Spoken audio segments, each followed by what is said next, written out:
मुख्यमंत्री योगी आदित्यनाथ आज सुबह 11:30 बजे उत्तर प्रदेश जनसंख्या नीति 2021-2030 जारी करेंगे। विश्व जनसंख्या दिवस के मौके पर सीएम आवास पर यह कार्यक्रम आयोजित किया जाएगा। इस बीच जनसंख्या स्थिरता पखवाड़े का उद्घाटन भी किया जाएगा। यही नहीं, जनसंख्या नियंत्रण नीति पर बुकलेट भी जारी की जाएगी। जनसंख्या नियंत्रण नीति का सरकार की ओर से ड्राफ्ट तैयार हो चुका है, जो वेबसाइट पर भी डाल दिया गया है। इसके अलावा राज्य के अलग अलग हिस्सों के लिए 11 RT-PCR लैब का भी योगी आदित्यनाथ उद्घाटन करेंगे। एक बच्चा हो तो राहत, 2 से अधिक पर आफत।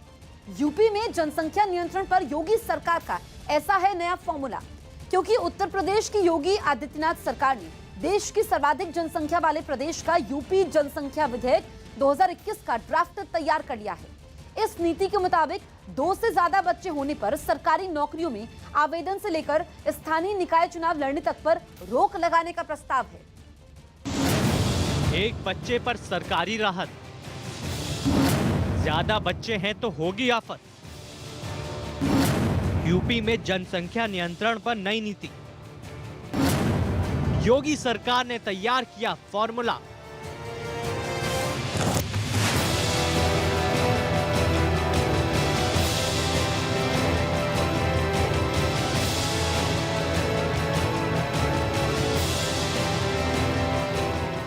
उत्तर प्रदेश की सरकार नई जनसंख्या नीति लाने की तैयारी में है। नए जनसंख्या नियंत्रण कानून को लेकर ड्राफ्ट तैयार कर लिया गया है। जनसंख्या नियंत्रण कानून को लेकर योगी सरकार ने फॉर्मूला तैयार कर लिया है।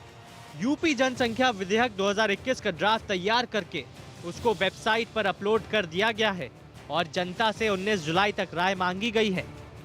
यह एक बहुत ही दूरगामी निर्णय है और देश और प्रदेश सभी जगह सबका बहुत इसके लिए व्यापक समर्थन मिल रहा है।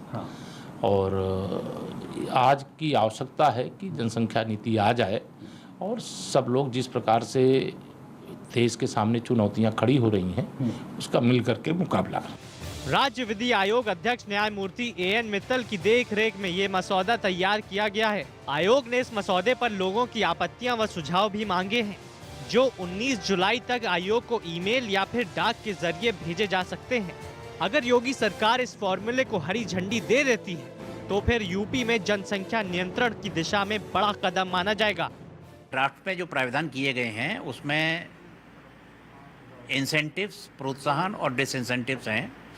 इंसेंटिव्स में आप कह सकते हैं कि जो व्यक्ति स्वेच्छा से नसबंदी कराता है उस व्यक्ति को, अगर सरकारी सेवक है तो उसको 2 अतिरिक्त वेतन वृद्धि मिलेंगी, उसको विकास प्राधिकरण के मकानों में आवंटन में वरीयता मिलेगी, निःशुल्क शिक्षा मिलेगी, निःशुल्क चिकित्सा मिलेगी। वन चाइल्ड पॉलिसी स्वीकार करने वाले BPL श्रेणी के माता पिता को विशेष तौर पर प्रोत्साहित करने का प्रस्ताव है। जो माता पिता पहला बच्चा पैदा होने के बाद ऑपरेशन करा लेंगे, उन्हें कई तरह की सुविधाएं दी जाएंगी। पहला बच्चा बालक होने पर 80,000 रुपए और बालिका होने पर 1 लाख रुपए की विशेष प्रोत्साहन राशि दी जाएगी। ऐसे माता पिता की पुत्री उच्च शिक्षा तक निःशुल्क पढ़ाई कर सकेगी, जबकि पुत्र को 20 वर्ष तक निःशुल्क शिक्षा मिलेगी। आयोग ने 2 से ज्यादा बच्चों के माता पिता को कई तरह की सुविधाओं से वंचित करने का प्रस्ताव रखा है। यहाँ तक कि ऐसे लोगों को स्थानीय निकायों का चुनाव तक लड़ने से रोकने, सरकार से मिलने वाली सब्सिडी बंद किए जाने, सरकारी नौकरियों के लिए आवेदन करने पर रोक लगाने तथा सरकारी नौकरी कर रहे लोगों को प्रोन्नति से वंचित करने का प्रस्ताव है। इसको लागू करा जाएगा और उसको नए सिरे से देखा जा रहा है, क्योंकि जो समय अवधि थी वो खत्म हुई है, तो फिर से एक दफ़े उसको देखते हुए नई लागू करनी है और हम लोग उस पर पूरा मंथन चल रहा है और जल्द ही मुख्यमंत्री जी उसको अनाउंस करेंगे। कानून के मौजूदा ड्राफ्ट के मुताबिक ये विधेयक राजपत्र में प्रकाशन की तारीख से 1 साल बाद लागू होगा। 1 से अधिक शादियां करने वाले दंपतियों के लिए खास प्रावधान किए हैं। अगर कोई व्यक्ति 1 से अधिक शादियां करता है और सभी पत्नियों से मिलाकर उसके 2 से अधिक बच्चे हैं, तो वह भी सुविधाओं से वंचित होगा। प्रदेश की सरकार की मंशा साफ है, सबका साथ सबका विकास और सबके विश्वास की नीति पर उनको देश की मुख्य धारा से जोड़ना और मुस्लिम समाज को टोपी से टाई की तरफ ले जाने का प्रयास ये हमारा है, इनका नहीं है।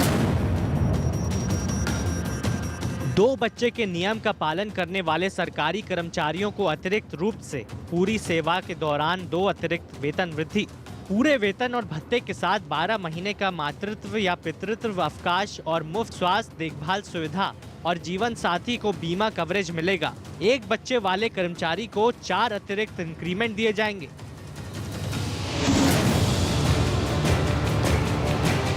ये कानून उन लोगों पर भी लागू नहीं होगा जो शादी से 2 बच्चों के गर्भ धारण करने के बाद तीसरे बच्चे को गोद लेते हैं या जिनके 2 बच्चों में से एक विकलांग है और उनका तीसरा बच्चा है।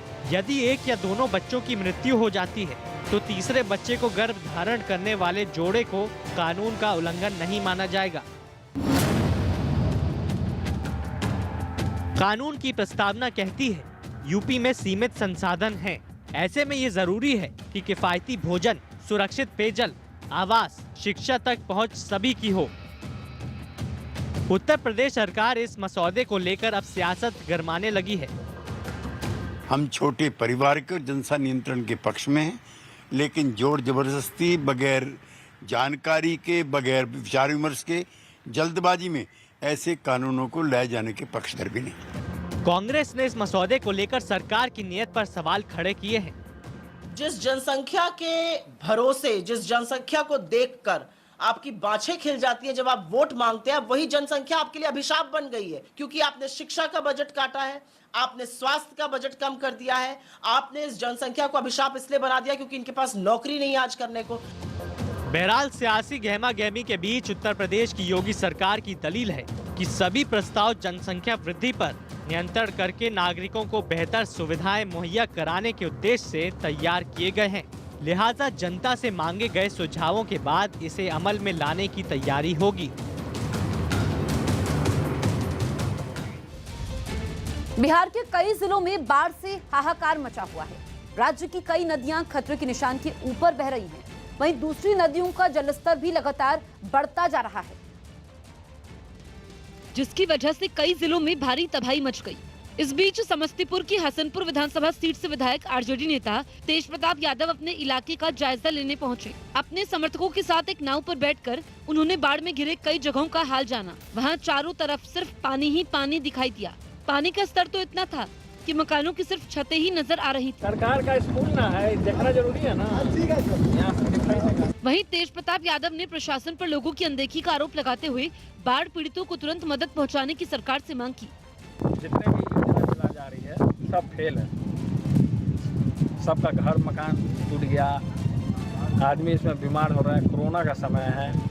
उन इलाकों में कहीं भी आने जाने के लिए नाव ही सहारा है। हालांकि बाढ़ की वजह से लोग पहले ही अपना घर छोड़कर सुरक्षित जगहों पर जा चुके हैं। और ये हाल सिर्फ समस्तीपुर जिले का ही नहीं है। राज्य के कई दूसरे जिलों में भी बारिश के बाद आई बाढ़ ने लोगों की मुश्किलें बढ़ा दी हैं। मुजफ्फरपुर में तो स्टेट हाईवे पर भी बाढ़ का कब्जा हो गया, जिसकी वजह से वहां गाड़ियां चलनी बंद हो गई। अपनी मोटरसाइकिलों को एक जगह से दूसरी जगह ले जाने के लिए भी लोग नाव का सहारा लेने को मजबूर हैं। मुजफ्फरपुर के मीनापुर में बूढ़ी गंडक में तबाही का मंजर ये है कि आप देखिए, ये मुजफ्फरपुर से शिवहर जाने वाली स्टेट हाईवे है और इस हाईवे पर आवागमन पूरी तरीके से ठप हो गया है। वहाँ के कई इलाकों में तो घुटने तक पानी दिखाई दिया। इस पानी में लोगों को पैदल चलने में भी भारी परेशानी उठानी पड़ी। मुजफ्फरपुर की मीनापुर विधानसभा सीट से आरजेडी विधायक मुन्ना यादव भी अपने इलाके में लोगों का हालचाल लेने निकले। इस दौरान उन्होंने भी नीतीश सरकार से लोगों को राहत पहुंचाने की मांग की। नाव का व्यवस्था कर दे, जैसे भोजन का व्यवस्था है सही से भोजन कर दे। बाढ़ में घिरे लोगों की परेशानी यहीं खत्म नहीं होती। समस्तीपुर में एक बारात इसी बाढ़ के पानी में निकाली गई। दुल्हा नाव पर सवार होकर दुल्हन के घर पहुंचा। यही नहीं, शादी के बाद वो अपने दुल्हन के साथ उसी नाव से अपने घर लौटा। कई दूसरे जिलों में भी बाढ़ लोगों के लिए आफत बन गई। केंद्रीय गृह सचिव ने कोरोना पर 8 राज्यों के साथ समीक्षा बैठक की। केंद्रीय गृह सचिव अजय भल्ला ने पर्यटन की जगहों पर कोरोना रोकने के लिए उठाए गए राज्य सरकार के कदमों की समीक्षा की। इस बैठक में गोवा, हिमाचल प्रदेश, केरल, महाराष्ट्र, राजस्थान, तमिलनाडु, उत्तराखंड और पश्चिम बंगाल में कोरोना के ताज़ा हालात पर बात हुई। छत्तीसगढ़ की पूर्व मुख्यमंत्री अजीत जोगी की बहू ऋचा जोगी की मुश्किलें जाति प्रमाण पत्र मामले में और बढ़ गई हैं। 2020 विधानसभा उपचुनाव के समय दिए गए ऋचा जोगी के प्रमाण पत्र की जांच कर रही कमेटी ने इसे फर्जी करार दिया। 2 दिन के भारत दौरे पर अफगानिस्तान से आया 25 लोगों का दल फतेहपुर सीकरी पहुंचा, जहां करीब 2 घंटे रुकने के बाद वो आगरा लौट गए। जम्मू कश्मीर के बारामूला में सुरक्षा बल ने सर्च ऑपरेशन के समय 36 साल की एक महिला को गिरफ्तार कर लिया। गिरफ्तार महिला के पास से 2 चीनी हैंड ग्रेनेड और 48,000 रुपए बरामद हुए, जिसके बाद उससे पूछताछ की जा रही है। मुंबई क्राइम ब्रांच ने 80,000 करोड़ का एजुकेशन फंड देने के नाम पर ठगी करने के आरोप में 2 लोगों को गिरफ्तार कर लिया। आरोपी के अलग अलग लोगों से ये अब तक 4.5 करोड़ की ठगी को अंजाम दे चुके थे। हरियाणा के गुरुग्राम में हुए एक भीषण सड़क हादसे में 2 लोगों की मौत हो गई। बताया गया कि तेज रफ्तार कार एक बिजली के खंभे से टकराई और इसके बाद उसमें आग लग गई। हरियाणा के फतेहाबाद से हैरान करने वाली तस्वीरें सामने आई। वहां एक मामले में कार्रवाई करने पहुंची पुलिस टीम के साथ आरोपियों के घर वालों ने धक्का मुक्की कर दी। बताया गया कि पुलिस नशे की तस्करी के आरोपियों को वहां गिरफ्तार करने पहुंची थी और तभी उनके घर की महिलाओं ने पुलिस वालों को घेर लिया। उनकी पूरी कोशिश थी कि वो आरोपियों को पुलिस वालों की पकड़ से छुड़ा ले। वहीं पुलिस उन्हें अपने साथ थाने ले जाने के लिए पूरा जोर लगाती दिखी, लेकिन जैसे ही वो एक महिला को हटाती, दूसरी महिला उनके सामने चुनौती बनकर खड़ी हो जाती। इस बीच महिलाओं ने पुलिस वालों के साथ जमकर धक्का मुक्की भी की। इस दौरान एक आरोपी जमीन पर गिर गया, लेकिन एक जवान ने फिर भी उसे नहीं छोड़ा। बाद में किसी तरह पुलिस एक आरोपी को पकड़कर थाने लेकर पहुंची। उन्होंने पुलिस पार्टी पर हमला कर दिया, उनको छुड़वाने की कोशिश करी। खबर है कि इस हंगामे में एक आरोपी पुलिस से बचकर भागने में सफल हो गया। पुलिस अब उसकी तलाश में जुटी है। यूपी में ब्लॉक प्रमुखों के लिए हुए चुनाव में कई जगहों पर हिंसा भी हुई। इन चुनावों में 349 सीटों पर पहले ही निर्विरोध चुनाव हो चुका है। इस बीच यूपी के इटावा, बाराबंकी और कानपुर समेत कई जगहों पर बवाल हुआ। यूपी में चुनाव की अराजकता, ब्लॉक प्रमुख चुनाव में बवाल, चुनाव के दौरान कई जगह हिंसा। यूपी में ब्लॉक प्रमुख के लिए मतदान और फिर वोटों की गिनती के दौरान कई जगहों से हंगामे की तस्वीरें सामने आई। अमरोहा, हमीरपुर, कानपुर, सिद्धार्थनगर में मतदान केंद्रों के बाहर जमकर बवाल हुआ। कानपुर में मतदान केंद्र के बाहर नारेबाजी हुई तो हमीरपुर में कई गाड़ियों में तोड़फोड़ की गई। वहीं सिद्धार्थनगर में 2 पक्षों में भिड़ंत हो गई और जमकर मारपीट हुई। सुल्तानपुर और अयोध्या से भी झड़प की खबरें आईं।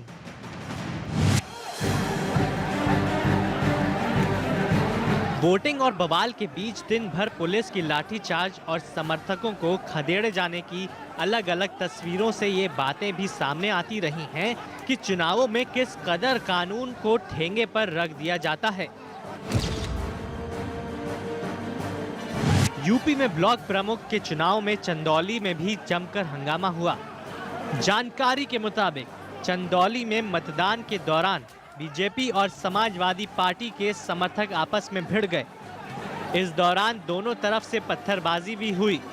हालात बेकाबू होते देख पुलिस ने लाठीचार्ज किया।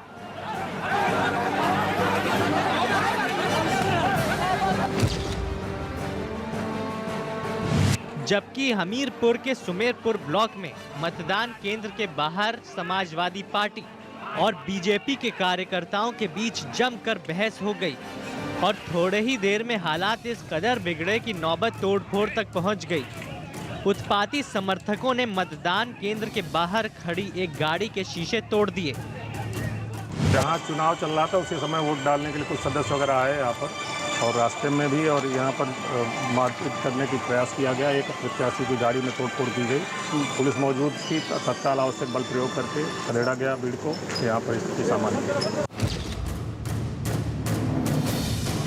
हंगामे की खबर कानपुर से भी सामने आई। वहां के चौबेपुर ब्लॉक में बीजेपी और समाजवादी पार्टी के कार्यकर्ता आमने सामने आ गए। कार्यकर्ताओं ने नारेबाजी शुरू कर दी। इस दौरान वहां मौजूद पुलिस वालों ने उन्हें समझाने की कोशिश की।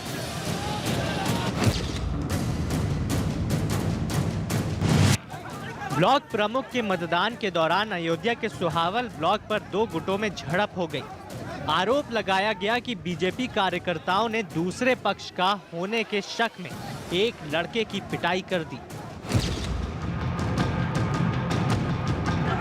उधर मुजफ्फरनगर के बुढ़ाना ब्लॉक में भी मतदान के दौरान धक्का मुक्की हो गई।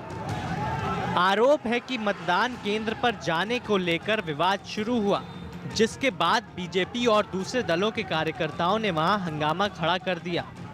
हंगामे की वजह से सड़क पर जाम लग गया। प्रशासन का रवैया है वो भाजपा की तरफ को पूरा काम कर रहे हैं, जो हमने यहाँ हिसाब लगा। वैसा हालांकि हम किसी पार्टी से नहीं, सब अपने ही है आदमी, पर हम यही चाह भाई वोट की हार जीतते ये आदमी हार जीतते बेईमान्यता ना वो करे। उन्नाव के मियागंज ब्लॉक में भी मतदान के दौरान जमकर बवाल हुआ। मतदान के वक्त यहां पर भी दो पक्षों में हंगामा हुआ है। इस दौरान पुलिस के लाठीचार्ज में एक पत्रकार के घायल होने की भी खबर है।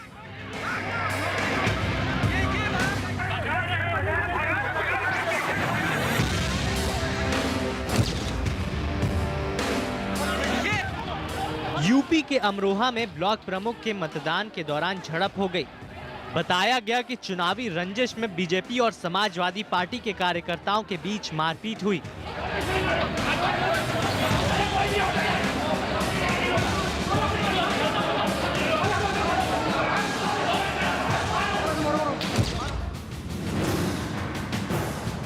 सिद्धार्थनगर से भी कुछ ऐसी ही तस्वीरें सामने आईं, जहां मतदान केंद्र के बाहर हंगामा हो गया। कुछ लोगों ने बीडीसी की पिटाई कर दी। हंगामा बढ़ता देख पुलिस भी हरकत में आई और मारपीट कर रहे लोगों को वहां से हटा दिया।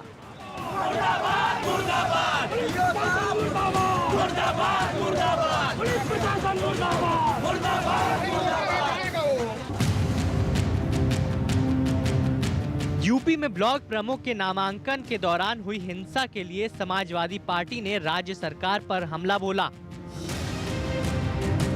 प्रदेश में जिला पंचायत के चुनाव में, ब्लॉक प्रमुखों के चुनाव में योगी सरकार ने लोकतंत्र की धज्जियां उड़ा के रख दी। अपहरण, हत्या, फर्जी मुकदमे, बहनों की साड़ियां खींची जा रही हैं। योगी सरकार में कैबिनेट मंत्री नंद गोपाल गुप्ता ने ब्लॉक प्रमुख चुनाव में बीजेपी की भारी जीत का दावा किया। साथ ही उन्होंने समाजवादी पार्टी के आरोपों पर भी पलटवार किया कि गुंडों और अपराधियों के खिलाफ कार्रवाई की जा रही है। गुंडों अपराधियों के खिलाफ कार्रवाई करते हुए एक कीर्तिमान बनाया है माननीय मुख्यमंत्री योगी आदित्यनाथ जी ने, जो आज पूरा देश योगी मॉडल को सराहता है। इसी बीच उत्तर प्रदेश के मुख्यमंत्री योगी आदित्यनाथ ने आदेश दिया है कि यूपी में ब्लॉक प्रमुख चुनाव के प्रत्याशियों को सुरक्षा दी जाएगी।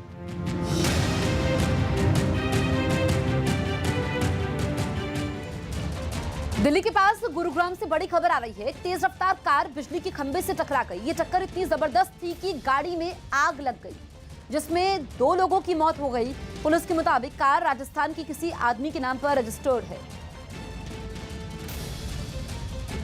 इको गाड़ी के अंदर सीएनजी गाड़ी थी, जिसमें यहाँ टीकली रोड पे फायर थी।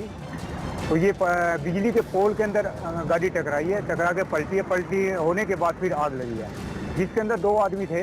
2 आदमी इसमें आग में झुलस गए। राजस्थान के भीलवाड़ा से दिल दहला देने वाली तस्वीरें सामने आई। वहां बकरी चोरी के आरोप में कुछ दबंगों ने एक दलित लड़की को पकड़कर उसकी जमकर पिटाई कर दी।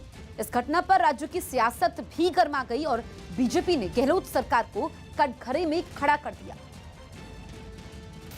क्योंकि उन दबंगों ने आरोपी लड़के को एक पेड़ से बांध दिया। इसके बाद उन्होंने उसे काफी देर तक छड़ी से पीटा। इतना ही नहीं, उन लोगों ने आरोपी के कपड़े तक फाड़ दिए। वो उनसे माफी की गुहार लगाता रहा, लेकिन दबंगों को उस पर दया नहीं आई।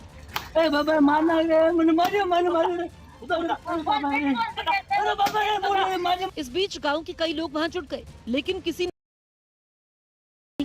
सबके सामने ही उसके साथ मारपीट होती रही। वहीं कुछ लोगों ने इस घटना का वीडियो बना लिया, जो देखते ही देखते सोशल मीडिया पर वायरल हो गया, जिसके बाद मामला पुलिस तक पहुंचा। तो पुलिस ने आरोपियों के खिलाफ सख्त कार्रवाई का भरोसा दिया।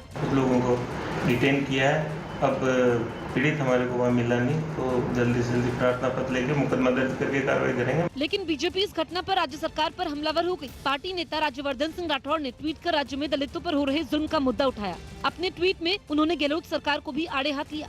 वहीं बीजेपी के एक और नेता अमित मालवीय ने भी ट्वीट के जरिए इस घटना पर नाराजगी जताई। उन्होंने राज्य की कानून व्यवस्था के मुद्दे पर सवाल खड़े किए।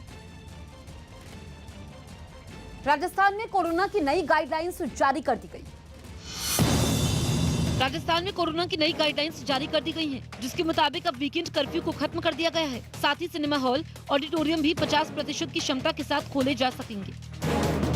आरजेडी नेता और लालू प्रसाद यादव के बड़े बेटे तेज प्रताप यादव ने बाढ़ में डूबे अपने विधानसभा क्षेत्र हसनपुर का दौरा किया। इस बीच उन्होंने बाढ़ प्रभावित लोगों से मुलाकात की और हर संभव मदद का भरोसा दिया। अयोध्या पहुंची केंद्रीय मंत्री साध्वी निरंजन ज्योति ने रामलला में दर्शन के बाद राम मंदिर निर्माण के काम को देखा। मंदिर के काम से खुश साध्वी निरंजन ने उम्मीद जताई कि जल्दी निर्माण का काम पूरा होगा। पुदुचेरी में महिला कांग्रेस के कार्यकर्ताओं ने बढ़े हुए पेट्रोल, डीजल और रसोई गैस के दाम के विरोध में जोरदार प्रदर्शन किया।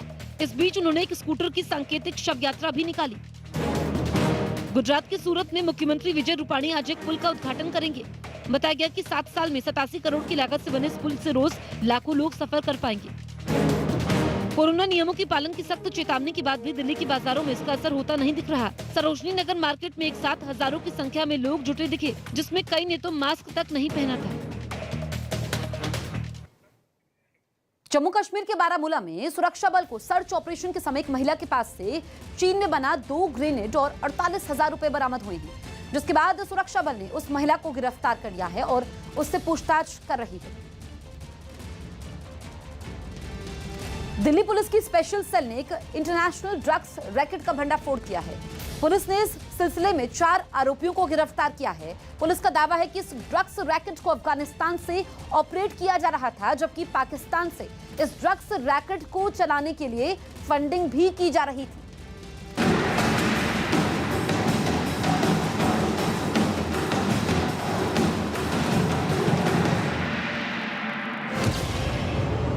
इंटरनेशनल ड्रग्स रैकेट का पर्दाफाश। 2,500 करोड़ के ड्रग्स बरामद।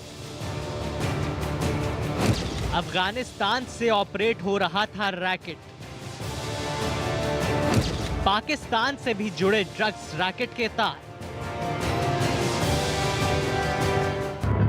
ये नशे की दुनिया के वो गुनहगार हैं जो हजारों करोड़ की ड्रग्स को अलग अलग ठिकानों पर पहुंचाने की कोशिश में जुटे थे, लेकिन इससे पहले कि ये अपने मंसूबों में कामयाब हो पाते, स्पेशल सेल ने ड्रग्स गैंग के इन मोहरों को सबूत के साथ धर दबोचा। न्यूज 18 के आनंद तिवारी की खबर के मुताबिक पुलिस ने करीब 350 किलो हीरोइन जब्त की है। बरामद हुए इस ड्रग्स की कीमत 2,500 करोड़ से ज्यादा बताई जा रही है। खबर है कि मुंबई से दिल्ली तक इस ड्रग्स को लाया गया था, उसके बाद इन्हें छिपाकर फरीदाबाद रख दिया गया।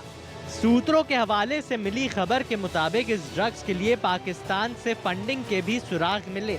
बताया जा रहा है कि हजारों करोड़ की इस ड्रग्स का सीधा कनेक्शन अफगानिस्तान से है। पहले इसे ईरान के बंदरगाह तक कंटेनर में पहुंचाया गया, उसके बाद समुद्री रास्ते से ड्रग्स को मुंबई तक पहुंचाया गया।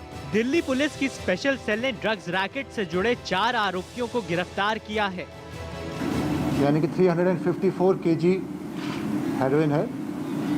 ये हाई प्योरिटी की अफगान ओरिजिन की हेरोइन है। न्यूज 18 के आनंद तिवारी की खबर के मुताबिक गिरफ्तार किए गए 2 आरोपी पंजाब से ताल्लुक रखते हैं। तीसरा आरोपी जम्मू कश्मीर के अनंतनाग का है, जबकि चौथा आरोपी अफगानिस्तान का रहने वाला है। जानकारी के मुताबिक 2 आरोपियों को फरीदाबाद से गिरफ्तार किया गया है। एक आरोपी की गिरफ्तारी राजधानी दिल्ली से की गई है। बताया जा रहा है कि इस 2,500 करोड़ की ड्रग्स के पीछे नार्को टेररिज्म फैलाने का मकसद हो सकता है। पुलिस से मिली जानकारी के मुताबिक ड्रग्स के इस इंटरनेशनल रैकेट का पर्दाफाश करने के लिए महीनों से ऑपरेशन चलाया जा रहा था। कंटेनर्स में डालकर इसको ईरान के पोर्ट्स में लाया जाता है और वहाँ से मुंबई बाय शिप इसको लाया जा रहा था। इस ऑपरेशन में 4 लोगों को गिरफ्तार किया गया है। दरअसल दिल्ली पुलिस की स्पेशल सेल ने ड्रग्स के अब तक के जिस सबसे बड़े सिंडिकेट का भंडाफोड़ किया है, उसके तार अफगानिस्तान और पाकिस्तान से जुड़े बताए जा रहे हैं। अफगानिस्तान में बैठे ड्रग्स माफिया इस ड्रग्स सिंडिकेट को ऑपरेट कर रहे थे और पाकिस्तान से ड्रग्स के कारोबार के लिए बाकायदा फंडिंग की जा रही थी। यही वजह है कि दिल्ली पुलिस स्पेशल सेल इस पूरे मामले में फूक फूक पर कदम रख रही है, क्योंकि दिल्ली पुलिस स्पेशल सेल की कई महीनों की जो मेहनत है वो रंग लाई है और इस मामले में कश्मीर, पंजाब और दिल्ली से 4 लोगों को गिरफ्तार किया गया है। दिल्ली पुलिस के मुताबिक इतनी बड़ी तादाद में ये ड्रग्स समुद्र के रास्ते कंटेनर्स में छुपाकर लाई गई थी। मध्य प्रदेश के शिवपुरी के पास एक फैक्ट्री में इस ड्रग्स को और फाइन क्वालिटी का बनाया जाना था। इसके बाद पंजाब ले जाने की तैयारी थी। पुलिस के मुताबिक फरीदाबाद में ड्रग्स को छिपाने के लिए मकान लिया गया था। जानकारी के मुताबिक स्पेशल सेल ने इस रैकेट से जुड़े जिस कश्मीरी को गिरफ्तार किया है वो ड्रग्स के लिए केमिकल मुहैया करवाने का काम करता था, जिसके जरिए हीरोइन को प्रोसेस किया जाता था। जबकि पंजाब के रहने वाले दोनों आरोपियों को ये ड्रग्स पंजाब में सप्लाई करनी थी। अब ये भी समझिए कि आखिर कैसे दिल्ली पुलिस ने इस ड्रग्स रैकेट का पर्दाफाश किया। 5 जुलाई को पुलिस को इस बात की खुफिया जानकारी मिली कि अनंतनाग का रहने वाला रिजवान दक्षिणी दिल्ली के गिटोरिनी इलाके में प्रतिबंधित ड्रग्स की खेप पहुंचाने वाला है। सूचना पर कार्रवाई करते हुए स्पेशल सेल की टीम ने एक जाल बिछाया और रिजवान नाम के आरोपी को उस वक्त गिरफ्तार कर लिया गया जब वो 1 किलो हीरोइन की डिलीवरी करने जा रहा था। इसी 1 किलो हीरोइन की गिरफ्तारी के बाद रिजवान ने एक के बाद एक चौंकाने वाले खुलासे किए, जिसका नतीजा ये हुआ कि दिल्ली पुलिस की टीम पंजाब के गुरप्रीत और गुरजोत तक भी पहुंच गई। इस दौरान हुई छापेमारी में पंजाब के रहने वाले दोनों आरोपियों को फरीदाबाद से ड्रग्स की भरी भरकम खेप के साथ गिरफ्तार किया गया। फिलहाल पुलिस सुरागों की एक एक कड़ी को थामकर अब ड्रग्स रैकेट के और तार खंगालने में जुटी है, क्योंकि जांच में ये भी पता चला है कि पाकिस्तान भी इस ड्रग्स गैंग में एक अहम किरदार के तौर पर शामिल है। यही वजह है कि दिल्ली पुलिस इन तमाम लोगों पर शिकंजा कसना चाहती है, जिनके इशारों पर नशे का ये काला कारोबार चलाया जा रहा था। कोरोना की दूसरी लहर की रफ्तार धीमी जरूर हुई है, लेकिन कोरोना का खतरा टला नहीं है। इसके बावजूद भी लोग लापरवाही करने लगे हैं। केंद्रीय गृह सचिव अजय भल्ला ने हिल स्टेशन और पर्यटन स्थलों पर राज्यों की कोरोना को रोकने के लिए उठाए गए कदमों की समीक्षा की। केंद्र ने राज्यों से सावधानी बरतने के लिए कहा। उन्होंने राज्यों को मास्क पहनने, सोशल डिस्टेंसिंग और दूसरे प्रोटोकॉल का कड़ाई से पालन करवाने के निर्देश भी दिए।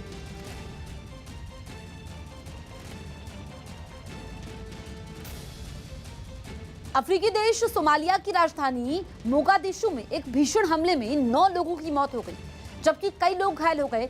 बताया गया कि आत्मघाती हमलावर एक कार में सवार था, जिसमें भारी मात्रा में विस्फोट भरे हुए थे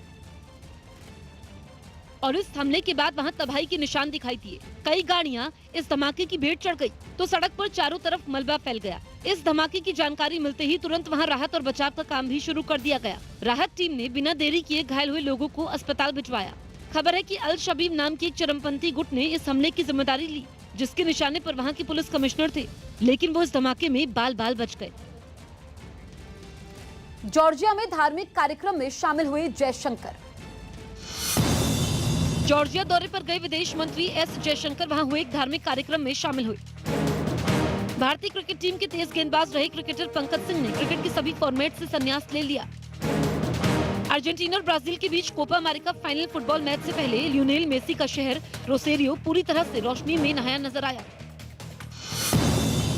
सोमालिया की राजधानी मोगादिशु में हुए आत्मघाती हमले की जिम्मेदारी आतंकी संगठन अल शबाब ने ली है। सरकारी काफिले को निशाना बनाकर किए गए इस हमले में 9 लोगों की मौत हो गई थी। रूस में कोरोना वायरस एक बार फिर तेजी से बढ़ रहा है। शनिवार को वहां 25,000 से ज्यादा नए मामले सामने आए, जो जून के आंकड़ों की कहीं ज्यादा हैं। बांग्लादेश की राजधानी ढाका में 2 दिन पहले फैक्ट्री में लगी आग में अब भी कई लोग लापता बताए गए, जिनकी तलाश में उनके परिजन भटक रहे हैं। इस हादसे में 52 लोगों की मौत हो गई थी, जबकि कई लोग बुरी तरीके से झुलस गए थे। उत्तराखंड के हरिद्वार में हर की पैड़ी के पास श्रद्धालुओं और दुकानदारों के बीच हुई मारपीट का वीडियो वायरल हो गया। बताया गया कि हरियाणा के वहां कुछ लोग पहुंचे हुए थे और कुछ लोगों का सामान खरीदने को लेकर दुकानदारों से किसी बात पर विवाद हुआ था, जिसके बाद दोनों पक्षों के बीच मारपीट हुई। सड़क पर हो रहे इस बवाल की वजह से वहां कुछ देर के लिए अफरा तफरी का माहौल बन गया। लोग एक दूसरे पर टूटते नजर आए। लड़ाई में शामिल कौन दुकानदार है और कौन श्रद्धालु, इसका पता लगा पाना भी मुश्किल हो गया।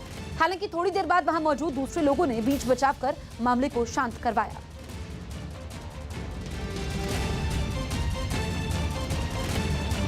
राजस्थान में रेप की लगातार बढ़ती वारदात के चलते कानून व्यवस्था पर सवाल खड़े होने लगे हैं। ताजा वारदात की खबर अलवर जिले के रामगढ़ से आई है।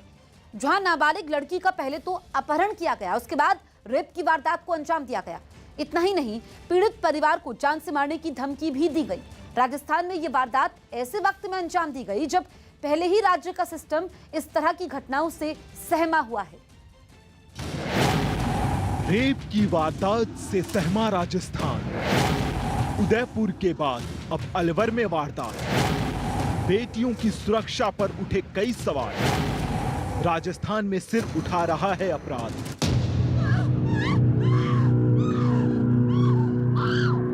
राजस्थान में घट रही एक के बाद एक रेप की घटनाओं ने सिस्टम पर सवाल खड़े कर दिए हैं। 4 लड़के थे, सबने मेरे साथ बुरा करा था। खबर अलवर जिले के रामगढ़ इलाके से आई है, जहां एक नाबालिग लड़की का पहले तो 4 लोगों ने अपहरण किया, उसके बाद किशनगढ़ के जंगलों में गैंग रेप की जघन्य वारदात को अंजाम दिया।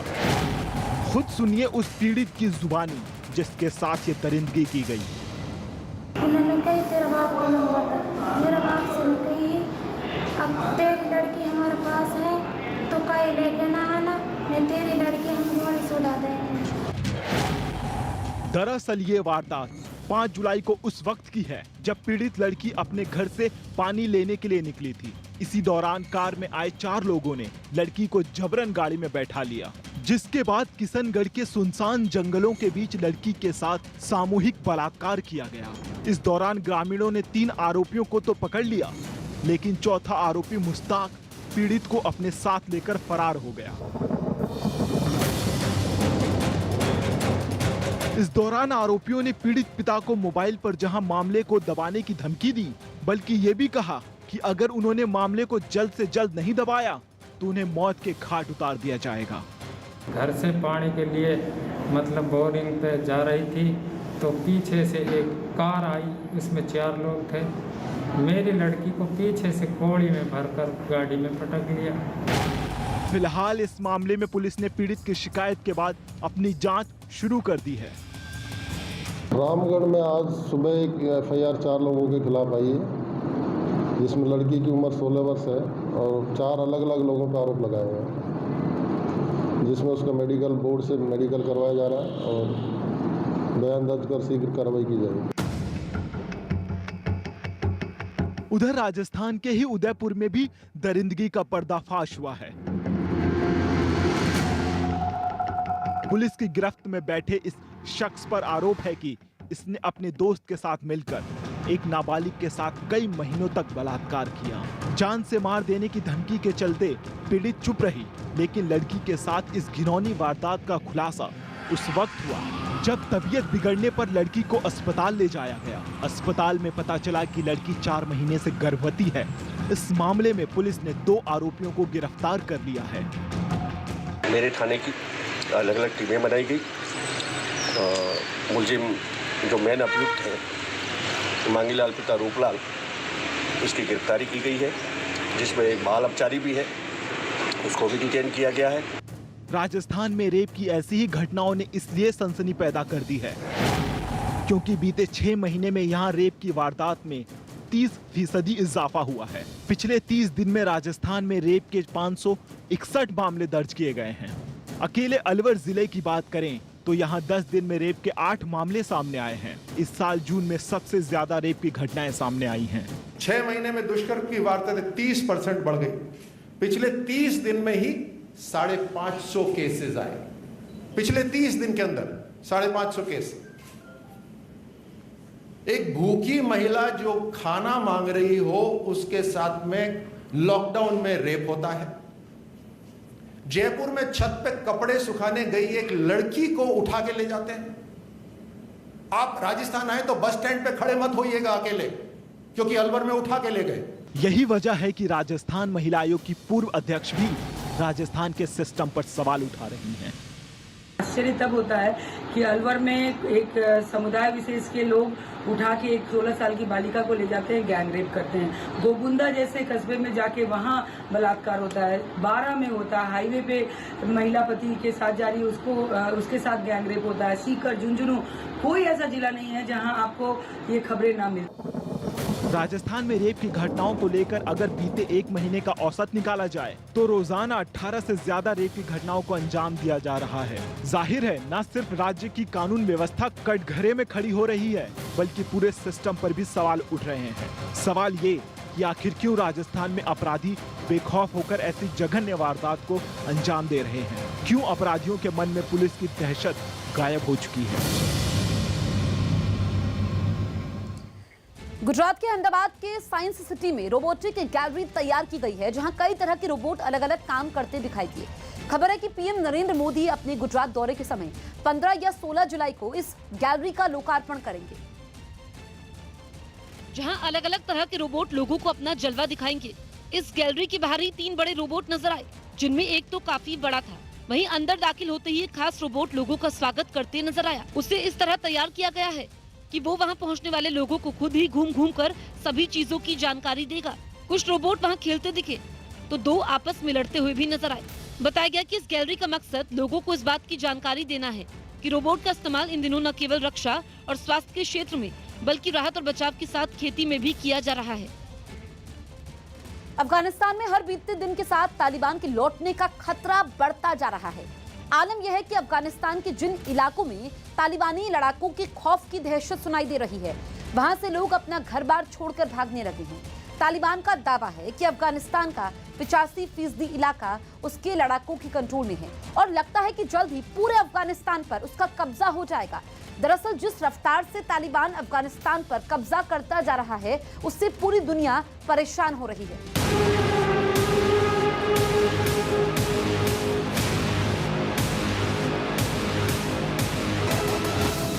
अफगानिस्तान में मंडराया तालिबान का खतरा।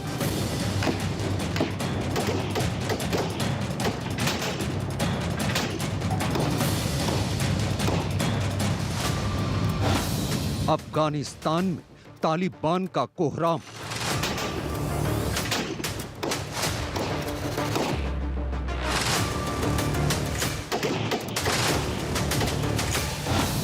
अफगानिस्तान के 85% इलाके पर तालिबान का कब्जा।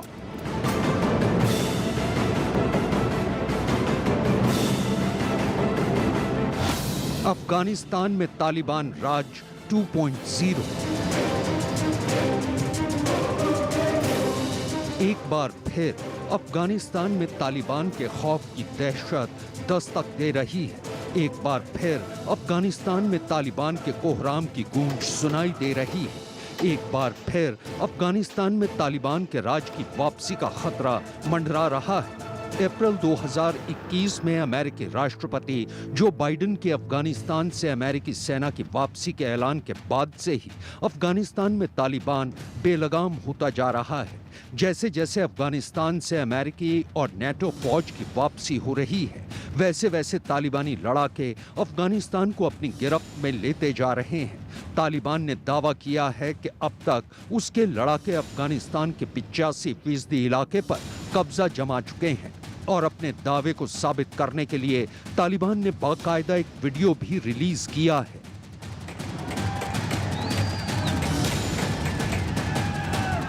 इस वीडियो को तालिबान के प्रवक्ता जबीउल्लाह मुजाहिद ने खुद रिलीज किया है। इस वीडियो के जरिए तालिबान ने यह दावा किया है कि उसके लड़ाकों ने ईरान से सटी अफगान सीमा के हेरात प्रांत के इस्लाम काला शहर पर कब्जा कर लिया है। इस वीडियो में आप देख सकते हैं कि तालिबानी लड़ाके गाड़ियों में सवार शहर के अंदर आ रहे हैं और शहर के लोग उनका स्वागत कर रहे हैं। इस वीडियो में गाड़ियों पर सवार तालिबानी लड़ाके अपनी जीत के जश्न में हवाई फायरिंग करते नजर आ रहे हैं। बशुमा व बतमाम जहानिया हुआदा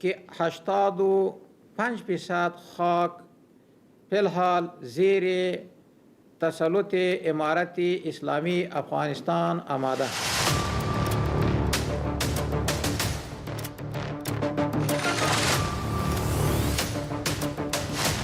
अफगान सरकार ने तालिबान के इस दावे का खंडन किया है और भारत में अफगानिस्तान के राजदूत फरीद मामुनजाई का आरोप है कि पाकिस्तान तालिबान को अफगान सरकार और सेना के खिलाफ भड़का रहा है और उसे जंग के लिए पैसे, ट्रेनिंग और हथियार भी मुहैया करवा रहा है। We have time and time said this, that the presence of Shoras in Quetta and Peshawar and elsewhere in Pakistan have been something of great concern to us. Their families still live there. You may remember that the Taliban delegation visiting for consultation to Pakistan. So yes, they have the support infrastructure currently present in Pakistan, and we would want to see that changed. Afghanistan के राजदूत फरीद मामुनजई का ये भी कहना है कि तालिबान ने बेवजह जो जंग शुरू की है उसमें अप्रैल 2021 से लेकर अब तक करीब 3,500 से ज्यादा बेगुनाह अफगानी नागरिक मारे जा चुके हैं और उसकी सेना के 1,000 से ज्यादा जवान शहीद हुए हैं। उनका कहना है कि अब अफगानिस्तान में जारी इस खून खराबे को रोकने का वक्त आ चुका है। We are concerned about the recent intensification, intensity and violence, and we call on Taliban that they need to cease the violence, since the withdrawal of the international forces are complete to a larger extent, and the remaining forces would be leaving Afghanistan soon. Over 3,600 people have been killed since April, civilian alone. Closer to 1,000 soldiers have been martyred. Over 2,000 soldiers have been wounded. So the cost that we pay with human lives has been unparalleled. इसके ठीक उलट अफगानिस्तान का दावा है कि वो अफगानिस्तान की सत्ता पर काबिज होने के लिए ये जंग नहीं लड़ रहा है, बल्कि वो चाहते हैं कि नए अफगानिस्तान को बनाने में उन्हें अफगानिस्तान के हर राजनीतिक दल का सहयोग मिले। इतना ही नहीं, तालिबान के प्रवक्ता का तो ये भी दावा है कि तालिबान ने ही अफगानिस्तान के कुनार और नंगरहार सूबों से ISIS के आतंकियों को खदेड़ बाहर किया है। We had a very severe fighting with them in the north of the country. We cleared them from the northern provinces, and also in the eastern provinces of Nangarhar and Kunar. We had several confrontation with them, and we cleared them from there, and 2,600 Daesh members surrendered to the Kabul administration. Now they are with them. दरअसल 8 जुलाई को अमेरिकी राष्ट्रपति Joe Biden ने white house से एक बार फिर ऐलान किया कि 31 जुलाई तक अफगानिस्तान से अमेरिकी सेना की वापसी पूरी हो जाएगी और अमेरिकी सेना साल 2001 में जिस मकसद से अफगानिस्तान गई थी वो भी पूरा हो चुका है और अब वो 20 साल से चली आ रही इस जंग को खत्म करना चाहते हैं। As I said in April, the United States did what we went to do in Afghanistan, to get the terrorists who attacked us on 9/11 and deliver justice to Osama bin Laden, and to degrade the terrorist threat to keep Afghanistan from becoming a base from which attacks could be continued against the United States. We achieved those objectives. That's why we went. We did not go to Afghanistan to nation build, and it's the right and the responsibility of Afghan people alone to decide their future and how they want to run their country.